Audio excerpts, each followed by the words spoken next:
third day of motorcade ng ikot po kami ngayon sa buong sa District 6. District 6 tama, District 3 pala.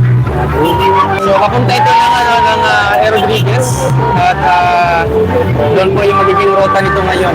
Ayan po. So ngayon din po tayo dito mga kasamahan. Ayan po, ilang sasakyan dito, isa, dalawa, tatlo, apat. And meron din tayong mga motorista kasama din natin yung mga ibang vlogger. Ayan. At syempre kasama ang team po ng One Movement.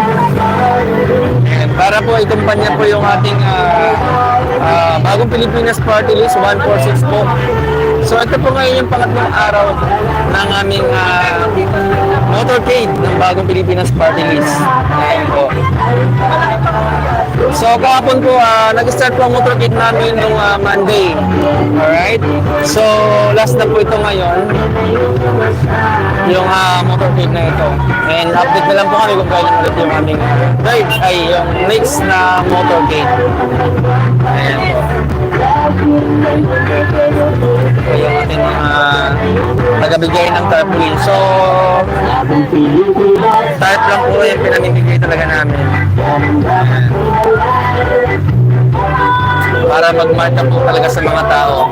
So, sa mga politiko, ayan talaga, usong-uso sa kanila yung mga t-shirt. So, ito po yung Bagong Pilipinas Party List po ay isang ano lang po ito, voluntarism po ito, na may kusa din po talaga. Okay, so marami na rin po talaga itong na-assist na mga programa. Okay?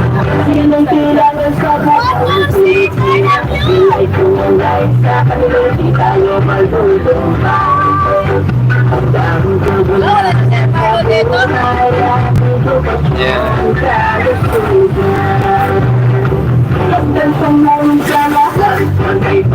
So, papunta po kami ngayon ng ano bang way nito ng Sunag. Ayan, yung dala natin yung Philippine Art Center.